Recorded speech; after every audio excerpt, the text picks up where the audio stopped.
bwe mukwata ku bakazi abalala nsaba nange munkwateko. Tereza Tikabula Musinini omutuuze mu kabuga k'e Bukolota mu Town Council y'e Kayunga mu disitulikiti y'e Kayunga ng'amaziga gamuyitamu agamba nti ettaka eriweza 47 ku 100 erisangibwa mu zooni y'e Kawunga West yaligula ku Yusufu Ssemwanga gye buvuddeko. Wali 47 wanawalala ebipimo byerabidde mu mutwe naye ku ndagaano kwebiri. Eri emabega oyo yennyini omugagga n'azimbako ekikaali ekyo awamu ne wafunda ne wasigala bwe watyo. Kyokka ekimweraliikiriza essaawa eno Stephen Sendagira ali mu bbako ng'akozesa ebiwandiiko ebikingirire n'alisaako n'ekibanda ekyo ky'ebyuma oba kiyite welding. Oguze bbulooka oguze omusenyu byonna bigenze ku musingi gwange kwe baateeka ebyuma byabwe bye bookezamu enzigi bannange muveeyo. N'omulala Joseph Mupere agamba nti ettaka liriweza 45 ku 100 eryamuweebwa ssengabwe Fanta Luswata kyokka oluvannyuma n'aguzaako Godfrey Magezi nga naye mu kaseera kano asula ku Tebuuche olwa Sendagire. Poloti eyampeebwa ssenga wange kakati ssenga wange bw'amala okutabuka omutwe era n'afa mwami Sendagire n'atandika okunnyaga.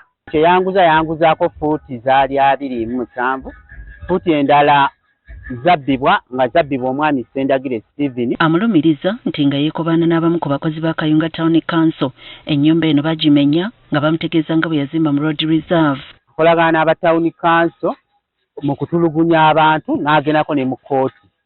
Then yamala ogimenya ne bagamba azimbye mu ki mu Road Reserve. Tugenda mu kooti ne tuwera ennemba naye buli lwe batuuka ku step ey'okugamba nti buli omu aleeta ebiwandiiko bye ebiraga nti awantu awo wawe ye talinayo kintu kyawaayo wabula awaayo buwi ssente. Nalabira awo aba kanso zaali ssaawa 9:30 nga zigenda 10 ne bajja ne bamenya akayumba kange ak'ekinaku ne nkaaba amaziga ne baagala n'okunkuba empi. Bano bagamba nti ensonga zino bazitwala mu b'obuyinza naye tebannafuna bwenkanya.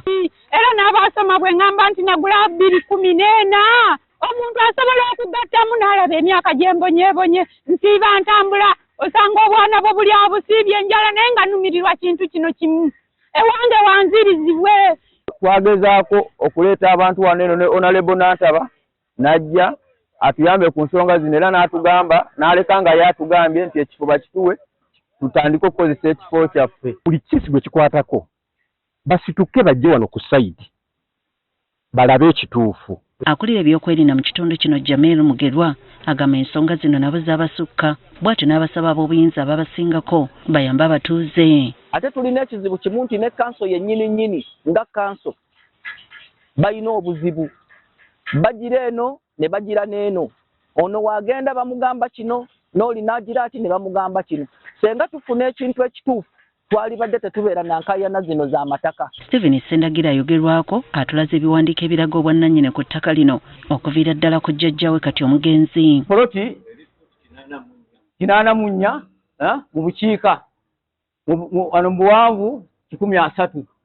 Poloti namba eri 893 kakati buloko namba 23 kakati abo abagamba nti nabbe ettaka bo bakusomere ku poloti namba yaabwe. Wadde nga gavumenti ng'eyita mu minisitule y'ettaka enfunda eziwereza erwanirira abantu bangi bakyakaaba olwa bannakigwanyiza abagobaganya batuuze ku ttaka lyabwe mu lukwesikwesi.